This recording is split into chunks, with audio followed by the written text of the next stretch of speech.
तुळशी मंजिरीचं पावित्र्य आणि विश्वास असेल संसारी, सत्यजित रावांचं नाव घेते, गृहप्रवेश करते माझ्या घरी.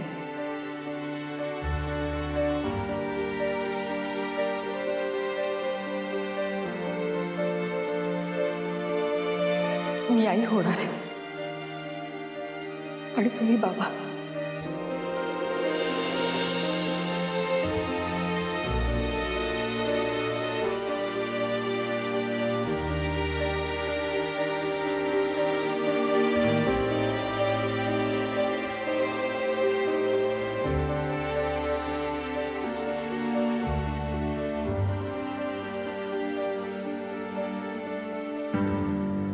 दादा, मिरच्या आणा ना आणि थोडं पाणी पण आणा यांच्यासाठी.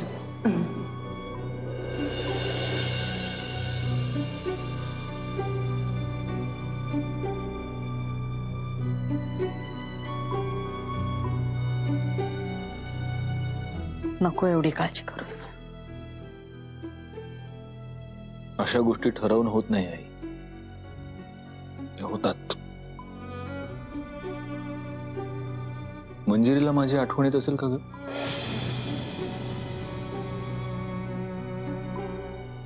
काय करत असेल ती आता? सध्या हे बघ, नुसताच विचार करत बसलास तर हे असलंच काहीतरी डोक्यात येणार तुझ्या. त्यापेक्षा सरळ तयार हो आणि ऑफिसमध्ये जा ना. हा, जा अंघोळीला जा. आज सणाचा दिवस आहे, घरामध्ये निदान वातावरण तरी बरं असू दे. सण? कुठला सण? अरे देवी नाही का बसत आहे आज? नवरात्र सुरू होत आहे आजपासून. सण? ऐक ना, आणखीन एक बातमी सांगायची आहे, आनंदाची. काय? घरामध्ये आणखी एक पाहुणा येतोय. नेत्राकडे गुड न्यूज आहे.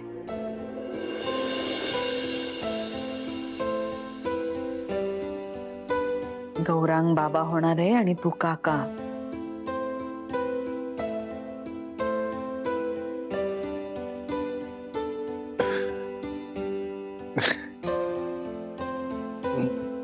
गौरांग मला काहीच नाही बोलला.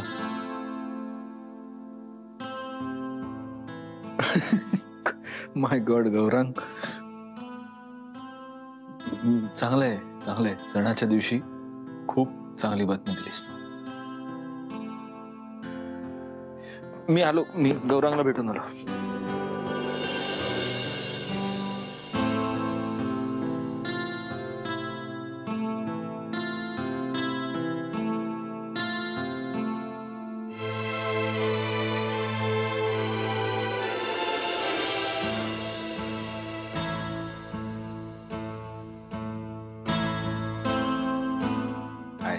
अरे दादा.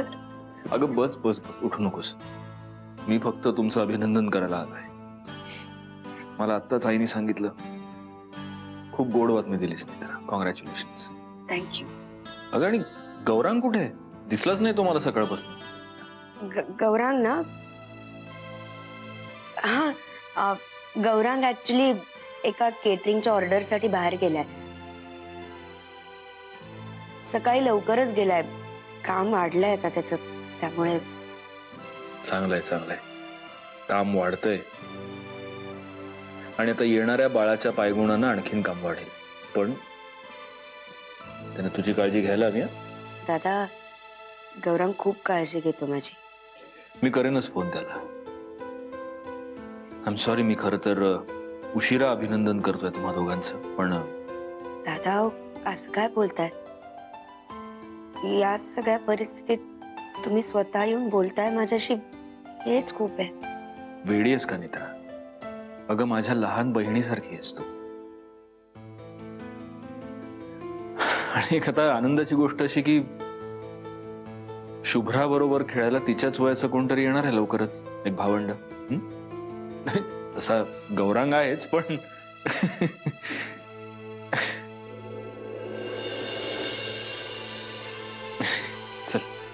येतो. दादा एक विचारू. काय बोल ना.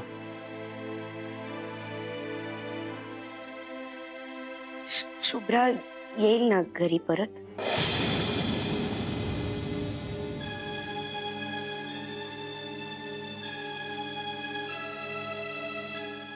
येईल ना म्हणजे येईलच. अगं तिचं घर आहे हे. तिच्या बाबाचं घर आहे. ती येईल, तिची आई सुद्धा येईल. तू काळजी नको करूस, मी घेऊन येईन त्या दोघींना लवकरच. इनफॅक्ट तुझं बाळ या जगात येण्याच्या आधी शुभ्रा आलेली असेल त्याच्याबरोबर खेळायला.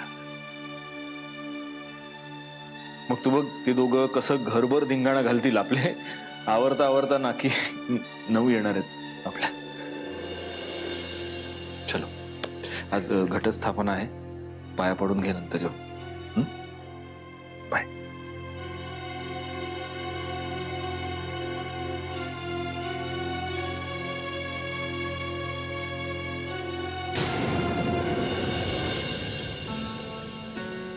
आला बाहेर कोणीतरी आजीबाई आले ते. कोणीतरी आजीबाई काय नाव गाव असेल की नाही? मी विचारलं नाही. घेऊन येऊ त्यासने आत? ना नको थांब, मीच बघतो कोण आहे. मला भेटाय दारापर्यंत यायची गरज नाही. मी आज आले इथे. मला कळत नाही की तुम्ही मुधोळकर लोकांनी ठरवलंय का की घरातल्या प्रत्येकाने रोज इथे आमच्या घरी यायचं आणि आमच्या खनपटीवर बसायचं? मी इथं फक्त माझ्या नाचसुनीला भेटाय आले. तुमची नाचून? वय माझीच नाचसून. आजी तुम्ही इथे? वय यावं लागलं. अगं आज घटस्थापना आहे ना व. घरात घट बसल्या ती म्हणून तुला सांगाय आलते. आरतीसाठी घरला ये. आईसाहेब तुम्ही काहीतरी विसरताय असं तुम्हाला नाही वाटत? हा, मंजिरी पुन्हा त्या घराचा उंबरठाही ओलांडणार नाही. त्या घरातल्या माणसांशी, सणावारांशी, इतकंच काय देवाशी सुद्धा तिचा काहीच संबंध नाहीये. आणि हे सगळं मी तुम्हाला मंजिरीच्या वतीने सांगतो. तेव्हा तुम्ही उगीच तुमचा आणि आम्हा दोघांचा वेळ कशाला घेताय? ठीक आहे, घ्या.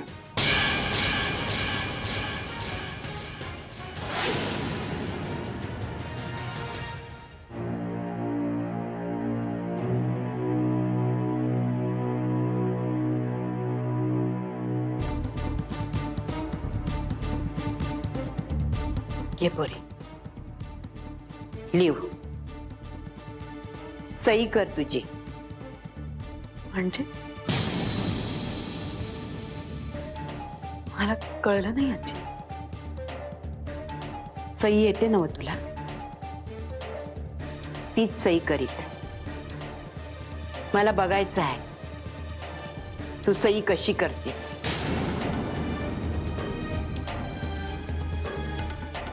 मंजिरी सत्यजित मुधोळकर म्हणून करतेस की मंजिरी पृथ्वीराज सरनाईक म्हणून करतेस?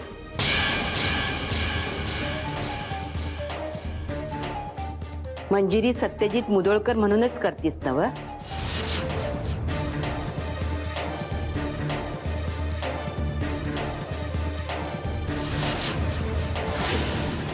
कळलं तुम्हाला सरनाईक साहेब? तुमची मुलगी अजून बी आपल्या नावापुढे माझ्या नातवाचंच नाव लावती,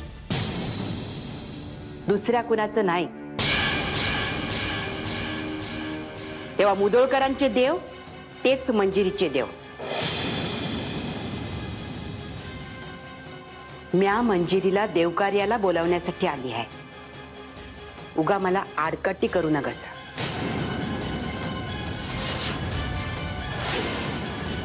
साहेब मी तुमचा आदर करतो म्हणून नम्र भाषेत बोलतोय. पण एक सांगतो, मंजिरी तिथे येणार नाही, मी तिला तिथे पाठवणार नाही.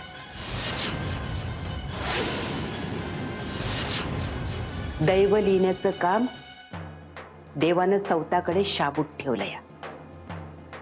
तुम्ही आम्ही फकस्त कळसूत्री बावल्या आहोत. आपण फकस्त आपलं काम करावं,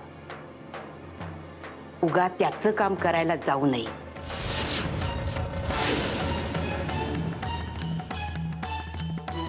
धमकी देत आहे.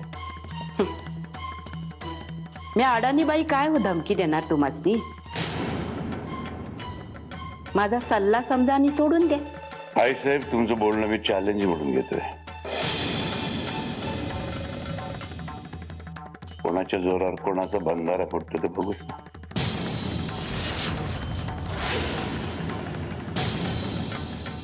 बघू की. नकार कोण देत या? बघण्यात आयुष्य गेलंय माझं. अजून काही गोष्टी दाखवायच्या असतील त्याला, म्हणून जिद्दी ठेवली आहे मला इथं. पण ते जाऊ दे. मी इथं शब्दांचे फुलोरे फुलवाया नाही आले. मंजिरीला घरला घेऊन जाण्यासाठी आली आहे.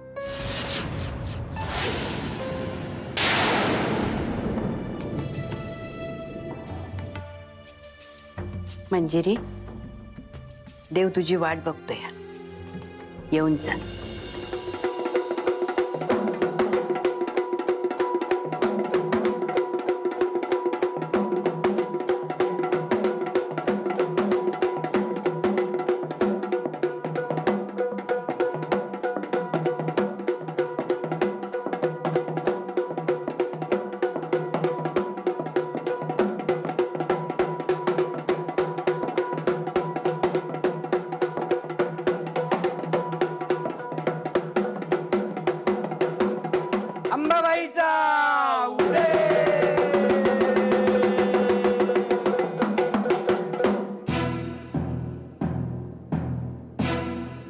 गौरांग,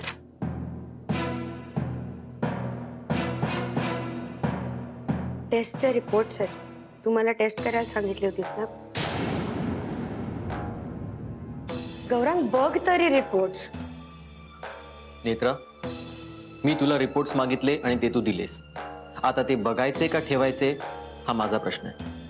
गौरांग, प्लीज असं नको करूस. असं नको वागूस माझ्याशी. मला आता तुझी खूप गरज आहे. प्लीज असं नको करूस. हे बघ नेत्रा, तू गरोदर असण्यावर माझा विश्वास बसलाय, पण तू निर्दोष असण्यावर नाही. आणि तो कधीच बसणार नाही. तुझं नशीब चांगलं की तुझे कारनामे मी अजून दादाला सांगितले नाहीत, आणि म्हणूनच तू आज या घरात आहेस. ह्यापेक्षा जास्त आणि ह्या पलीकडे माझ्याकडनं कसली अपेक्षा करू नकोस. मी तुझ्यावर प्रेम केलं, तुझ्याशी लग्न केलं, सून बनवून तुला या घरात आणलं, पण तुला एकाही गोष्टीची किंमत नाहीये आणि कधीच नव्हती. तुला जसं वागायचं होतं तसं तू वागलीस. आता इथून पुढे तुझ्याशी कसं वागायचं किंवा तुझ्या गोष्टींवर कसं रिॲक्ट व्हायचं हा माझा प्रश्न आहे.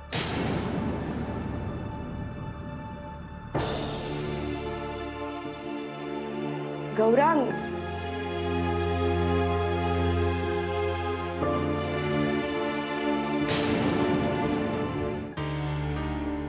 तिथे जाण्याचा प्रश्नच येत नाहीये.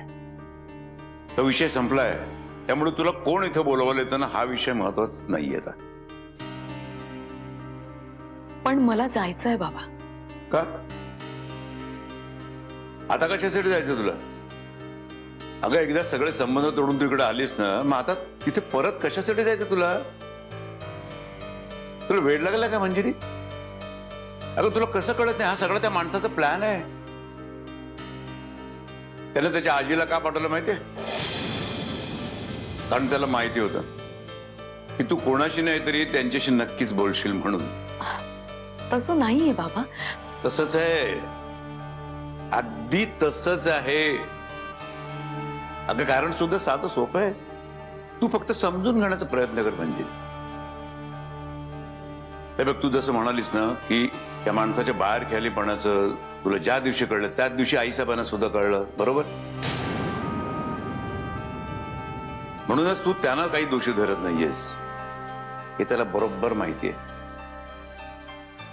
आणि म्हणून त्याने काय केलं की त्या लोकांच्या समोर सगळ्यांपुढे माफी मागितली, त्यांच्या हातापाया पडला असेल, हे सगळे नाटकं करून त्यांना तुझ्याकडे पाठवलं. कारण काय का तू त्यांना दोषी मानत नाहीस आणि त्याच्यामुळे तू त्यांचं सांगणं नाकारणार नाहीस. आणि मग एकदा तू का तिकडे गेलीस ना का तुझ्या समोर सुद्धा तो तीच नाटकं करणार, तसंच माफी वगैरे मागेल, हातापाय पडेल आणि तुला तिकडे थांबवून घेणार. हा सगळा त्याचा सुनियोजित प्लॅन आहे. अहो तुम्ही म्हणताय तसं काहीच होणार नाहीये. बेटा, मी तुझ्यापेक्षा जास्त दुनिया पाहिजे. हे असंच होणार आहे. हे बघ, आता उगीच आपल्यामध्ये वाद मला नकोय. मी सांगितलं तर शेवटचं, तू तिथे जायचं नाही. हा, आता तुला जर देवीचं दर्शनच घ्यायचं असेल तर आपण अंबाबाईला जाऊ. हा, तिथे दर्शन घे देवीचं तू. अहो कुठल्या देवीचं दर्शन घ्यायचं हा मुद्दाच नाहीये बाबा. गेल्या वर्षी नवरात्रीत मी मुधोळकरांच्या देवीकडे काहीतरी मागितलं होतं. काय मागितलं होतं? फार मोठं काय नाही, आमच्या संसारासाठी सुख मागितलं होतं. मिळालं? काय दिसतंय काय? काही जाणवतं का तुला? दिसतंय ना, शुभ्रा दिलीये मला बाबा देवीने.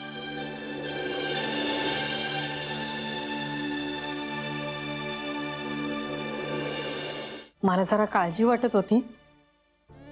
एकदा वाटलं की फोन करून बघावा म्हणून, नंतर म्हटलं की उगीच सरनाईक साहेबांनी वगैरे फोन उचलला तर अर्थाचा अनर्थ व्हायचा. अगं म्या तिथं त्यांच्याशी बोलायला गेलती, भांडाया नाही. मी घाबरायचं कशा पायी?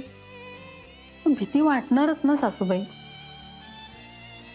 सध्या कोणी कोणाचं काहीच ऐकायच्या आणि समजून घ्यायच्या मनस्थितीत नाही. जरा डोसकं शांत ठेवलं आणि विचार केला नव की समध्या गोष्टी समजत्यात माणसाला.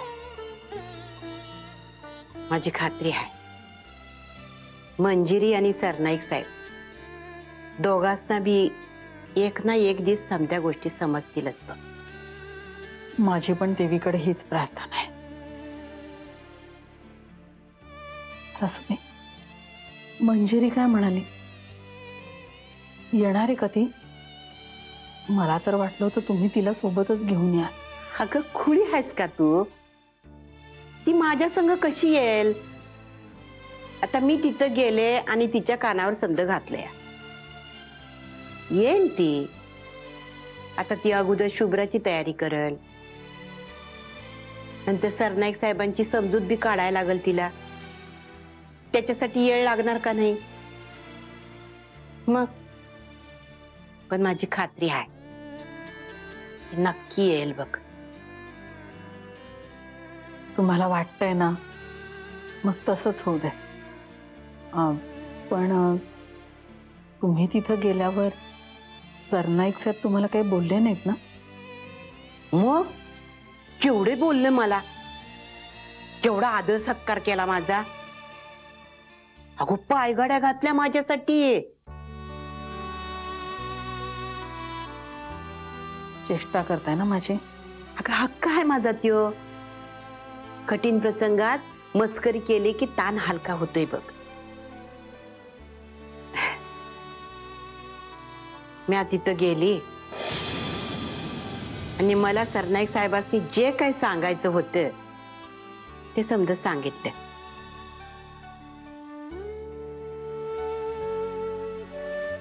मग त्यासनी जे काय माझ्याशी बोलायचं होतं ते बोलले. पण त्यांच्या बोलण्याचा मला राग नाही आला बघ. मी ज्या गोष्टीसाठी तिथं गेली तो हेतू माझा साध्य झाला. दुसरं काय होतं मला?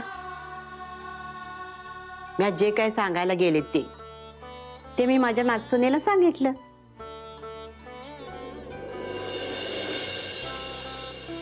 आता ती सांच्याला आरतीसाठी घरला आली की म्या भरून पावले बघ.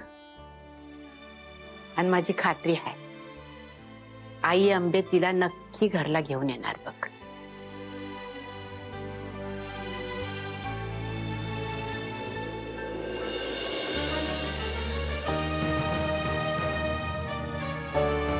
घ्या आलं मुदोळकरांचं घर. जाऊन पटकन दर्शन घेऊन ये. बाबा हो, तुम्ही तर रस्त्यात गाडी का थांबवताय?